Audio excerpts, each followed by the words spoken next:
नमस्कार मित्रांनो, तुमचं स्वागत आहे मराठी सर्व्हिसमध्ये.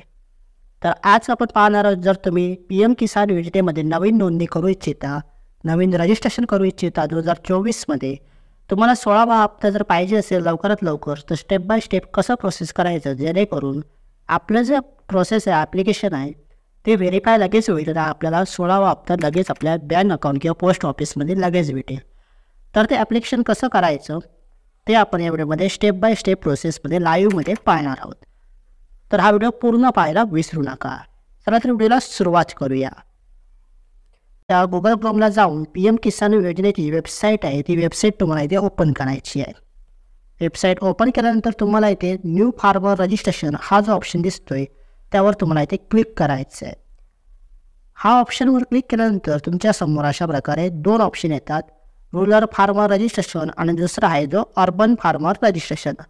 म्हणजे जर तुम्ही ग्रामीण भागातून असाल तर रूरल निवडायचं आहे, आणि जर तुम्ही शहरी भागातून असाल तर तुम्हाला इथे अर्बन फार्मर जो ऑप्शन आहे तो तुम्हाला निवडायचा आहे. ऑप्शन निवडल्यानंतर तुमच्यासमोर आधार नंबर आणि मोबाईल नंबर टाकायला ऑप्शन येईल.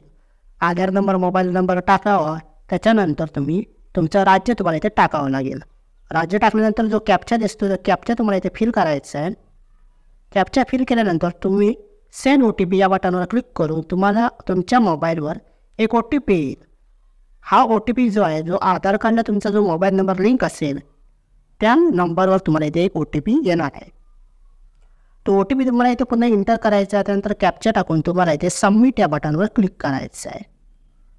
तर तुम्हाला इथे सबमिट या बटनवर क्लिक करायचं. जो OTP तुमच्या मोबाईलवर आला असेल, आधार क्रमांकाचा जो नंबर जॉईन केला होता त्याच्यावर जर OTP आला असेल तर तुम्हाला इथे क्लिक करायचं आहे.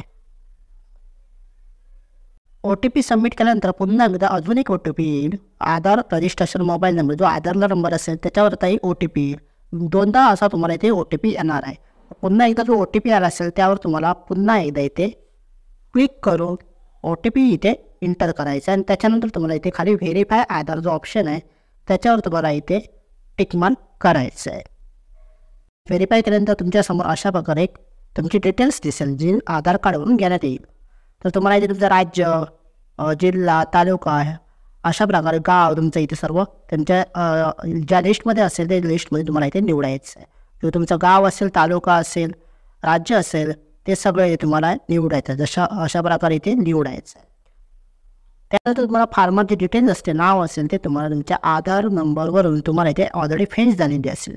त्यानंतर कॅटेगरी तुम्हाला इथे जनरल निवडायची आहे. फार्मर टाईपमध्ये तुम्हाला इथे स्मॉल आणि अदर असे दोन ऑप्शन दिसत आहेत. तर तुम्हाला इथे स्मॉल निवडायचं आहे. जर तुमचं हेक्टर 1 किंवा 2 हेक्टरमध्ये तर तुमची एवढ्या जमीन असेल सातबाऱ्यावर, तो तुम्हाला इथे स्मॉल हाच ऑप्शन आहे तो निवडायचा आहे. जर तुमची जमीन जास्त असेल तर तुम्ही इथे अदरचा ऑप्शन देखील निवडू शकता.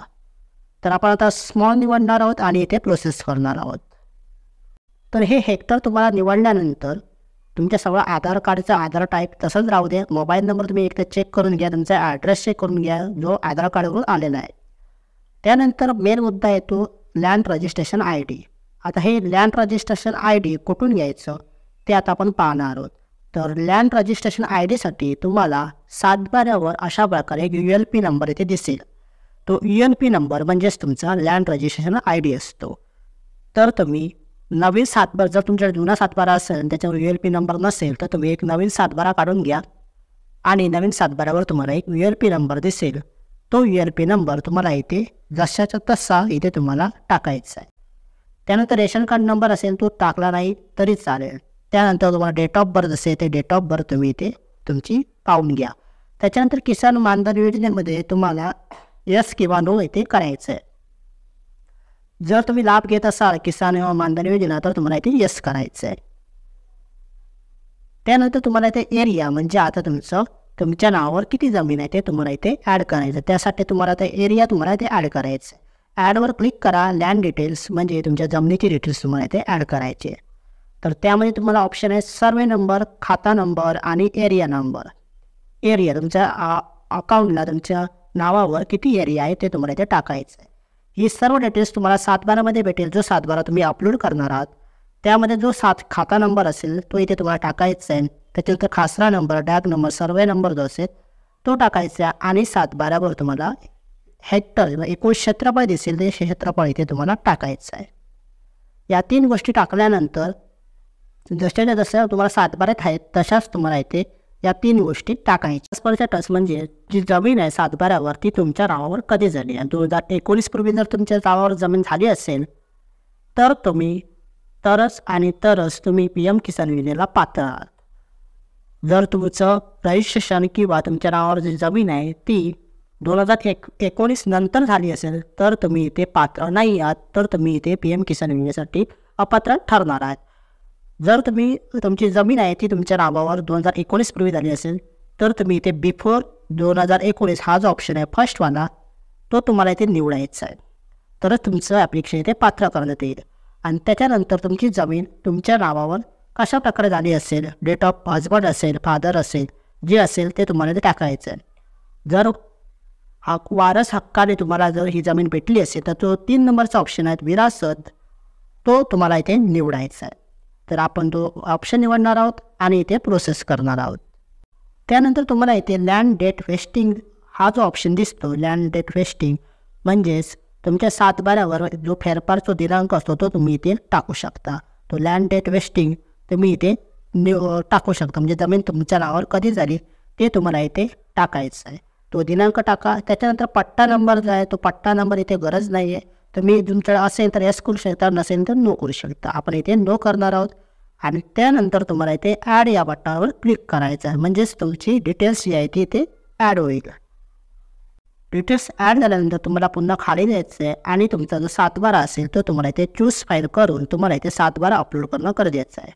हा जो सातबारा आहे त्याची साईज 200 KB पर्यंत असावी आणि हे जे आहे ते PDF स्वरूपात तुम्ही इथे अपलोड करू शकता. सातबारा अपलोड केल्यानंतर तुम्हाला सबमिट करायचं आहे. जसं तुम्ही सबमिट कराल तुमचं PM किसान योजनेचे ॲप्लिकेशन पूर्ण होईल आणि तुम्हाला इथे record has been submitted successfully आणि तुम्हाला एक तुमची फार्मर ID भेटेल, म्हणजे किसान ID तुम्हाला भेटेल, म्हणजेच तुमचं रजिस्ट्रेशन कंप्लीट झालं आहे. अशा प्रकारे तुम्ही तुमचं रजिस्ट्रेशन ऑनलाईन घर बसून करू शकता. तरी फार्मरची ID आहे ती तुम्ही नोंद करून ठेवा, कुठेही नोंद करून ठेवा, म्हणजेच तुमचं PM किसान योजनेचं जे ॲप्लिकेशन आहे त्याचं तुम्ही स्टेटस चेक करू शकता. तर आता यामध्ये ही जी प्रोसेस करताना इथे कुठेही बँक अकाउंट किंवा पोस्ट ऑफिसचं अकाउंट जो आहे तो नंबर टाकायला इथे ऑप्शन आलेला नाही.